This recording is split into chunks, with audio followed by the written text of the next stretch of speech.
Le premier livre des Chroniques, chapitre 18. Après cela, David battit les Philistins et les humilia, car il enleva de la main des Philistins Gath et les villes de son ressort. Il battit les Moabites, et les Moabites furent assujettis à David, et lui payèrent un tribut. David battit Hadarézer, roi de Tsoba, vers Hamath, lorsqu'il alla établir sa domination sur le fleuve de l'Euphrate. David lui prit 1000 chars, 7000 cavaliers et 20 000 hommes de pied.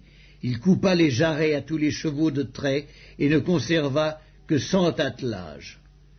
Les Syriens de Damas vinrent au secours d'Hadarézer, roi de Tsoba, et David battit 22 000 Syriens.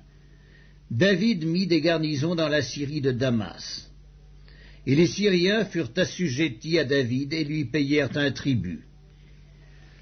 L'Éternel protégeait David partout où il allait, et David prit les boucliers d'or qu'avaient les serviteurs d'Hadarézer et les apporta à Jérusalem. David prit encore une grande quantité d'airain à Tipcat et à Cune, ville d'Hadarézer. Salomon en fit la mer d'airain, les colonnes et les ustensiles d'airain.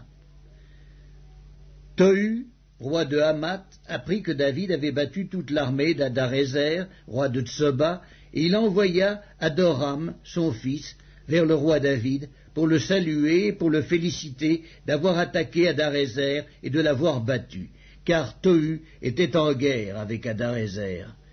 Il envoya aussi toutes sortes de vases d'or, d'argent et d'airain. Le roi David les consacra à l'Éternel, avec l'argent et l'or qu'il avait pris sur toutes les nations, sur Édom, sur Moab, sur les fils d'Ammon, sur les Philistins et sur Amalek.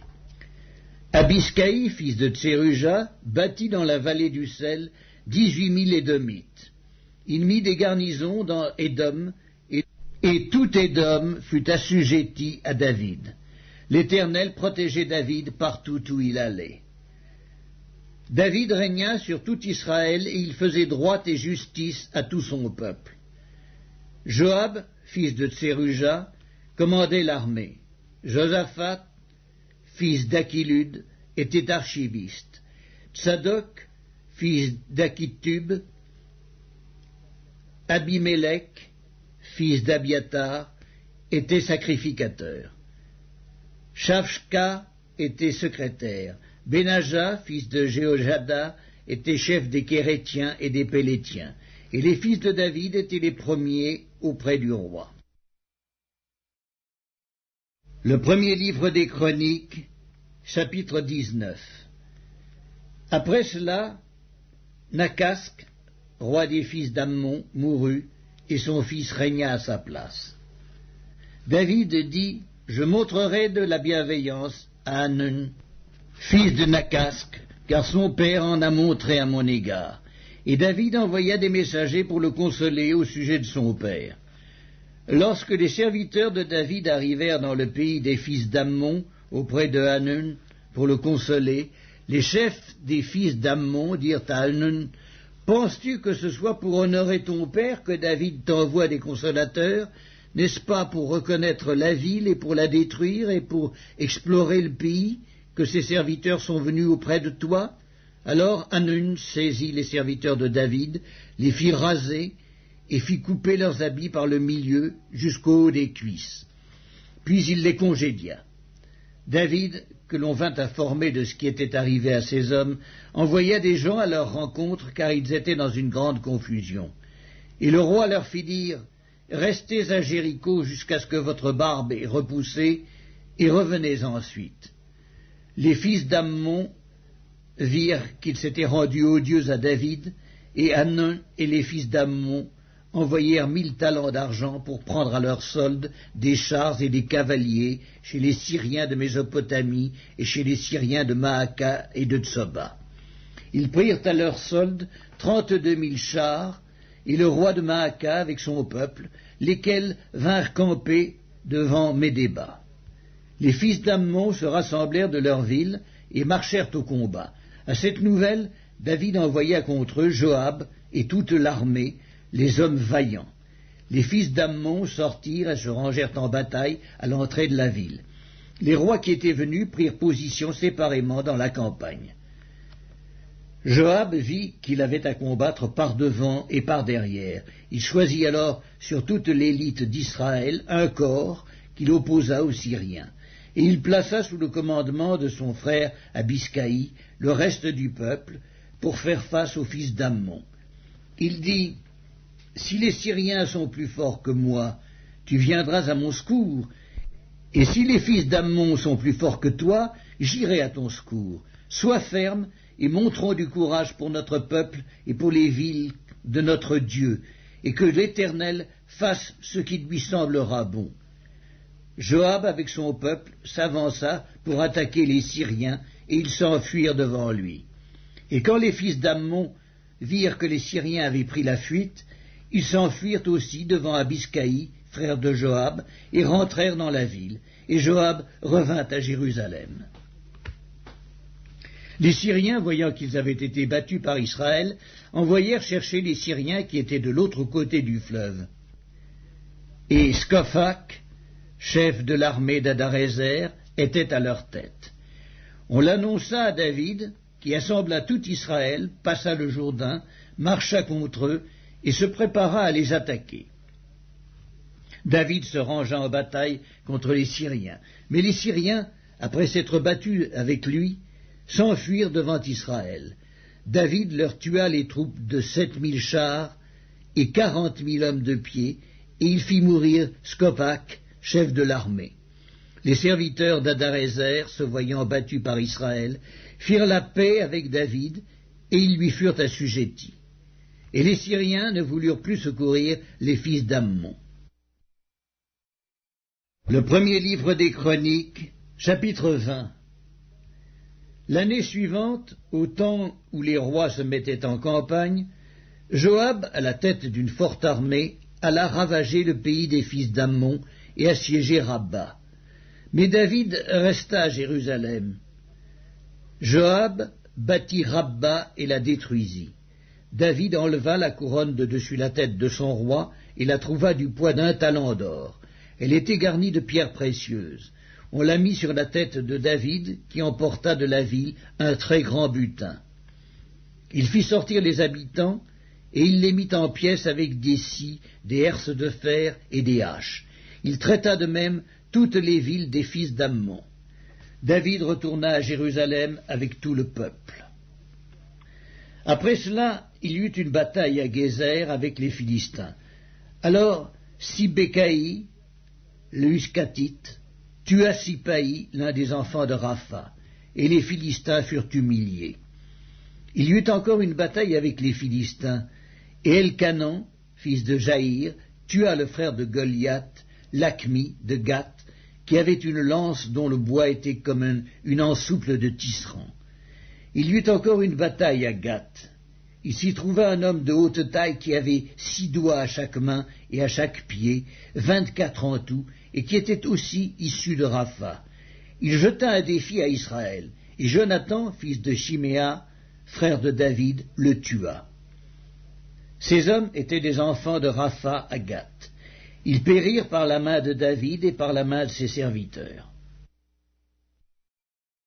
Le premier livre des Chroniques, chapitre 21. Satan se leva contre Israël, et il excita David à faire le dénombrement d'Israël. Et David dit à Joab et aux chefs du peuple: « Allez, faites le dénombrement d'Israël depuis Beersheba jusqu'à Dan, et rapportez-le-moi afin que je sache à combien il s'élève. » Joab répondit: « Que l'Éternel rende son peuple 100 fois plus nombreux. Ô roi, mon Seigneur, ne sont-ils pas tous serviteurs de mon Seigneur? Mais pourquoi mon Seigneur demande-t-il cela? Pourquoi faire ainsi pécher Israël? » Le roi persista dans l'ordre qu'il donnait à Joab. Et Joab partit et parcourut tout Israël. Puis il revint à Jérusalem. Joab remit à David le rôle du dénombrement du peuple. Il y en avait dans tout Israël 1100 000 hommes tirant l'épée, et en Juda 470 000 hommes tirant l'épée. Il ne fit point parmi eux le dénombrement de Lévi et de Benjamin, car l'ordre du roi lui paraissait une abomination. Cet ordre déplut à Dieu qui frappa Israël. Et David dit à Dieu, « J'ai commis un grand péché en faisant cela. Maintenant, daigne pardonner l'iniquité de ton serviteur, car j'ai complètement agi en insensé. » L'Éternel adressa ainsi la parole à Gad, le voyant de David. « Va dire à David, ainsi parle l'Éternel, je te propose 3 fléaux, choisis-en un, et je t'en frapperai. » Gad alla vers David et lui dit, « Ainsi parle l'Éternel, accepte ou 3 années de famine, ou 3 mois pendant lesquels tu seras détruit par tes adversaires et atteint par l'épée de tes ennemis, ou 3 jours pendant lesquels l'épée de l'Éternel et la peste seront dans le pays, et l'ange de l'Éternel portera la destruction dans tout le territoire d'Israël. Vois maintenant ce que je dois répondre à celui qui m'envoie. » David répondit à Gad, « Je suis dans une grande angoisse. Oh, que je tombe entre les mains de l'Éternel, car ses compassions sont immenses, mais que je ne tombe pas entre les mains des hommes. » L'Éternel envoya la peste en Israël, et il tomba 70 000 hommes d'Israël. Dieu envoya un ange à Jérusalem pour la détruire, et comme il la détruisait, l'Éternel regarda et se repentit de ce mal, et il dit à l'ange qui détruisait, « Assez, retire maintenant ta main. » L'ange de l'Éternel se tenait près de l'aire d'Ornan, le Jébusien. David leva les yeux et vit l'ange de l'Éternel se tenant entre la terre et le ciel, et ayant à la main son épée nue tournée contre Jérusalem. Alors David et les anciens, couverts de sacs, tombèrent sur leur visage.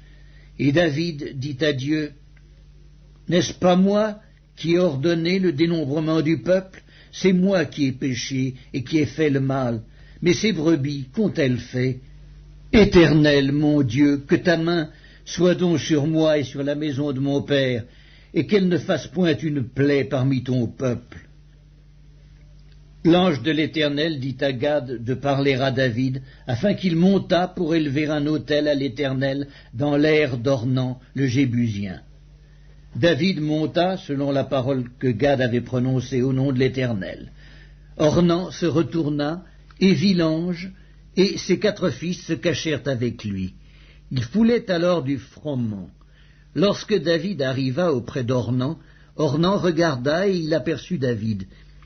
Puis il sortit de l'aire et se prosterna devant David, le visage contre terre. David dit à Ornan, « Cède-moi l'emplacement de l'aire pour que j'y bâtisse un autel à l'Éternel.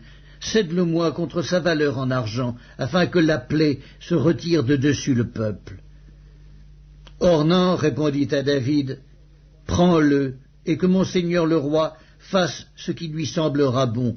Vois, je donne les bœufs pour l'holocauste, les chars pour le bois et le froment pour l'offrande. Je donne tout cela. » Mais le roi David dit à Ornan, « Non, je veux l'acheter contre sa valeur en argent, car je ne présenterai point à l'Éternel ce qui est à toi, et je n'offrirai point un holocauste qui ne me coûte rien. » Et David donna à Ornan 600 cycles d'or pour l'emplacement.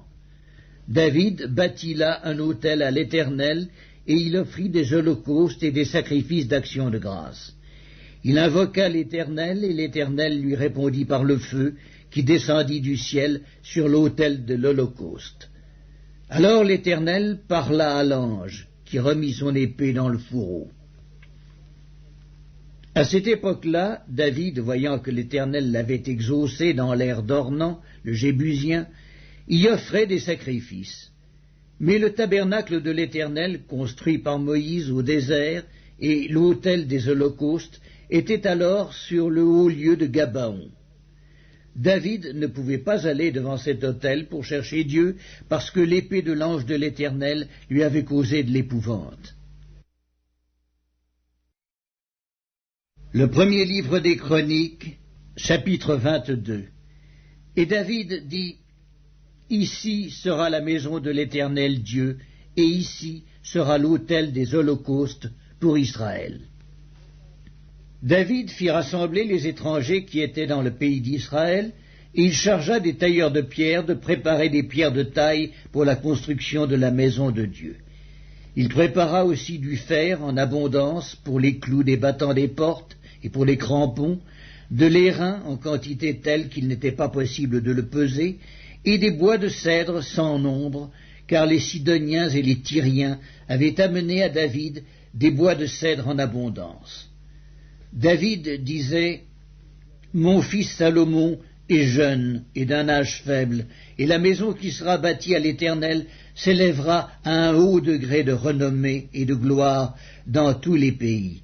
C'est pourquoi je veux faire pour lui des préparatifs. » Et David fit beaucoup de préparatifs avant sa mort.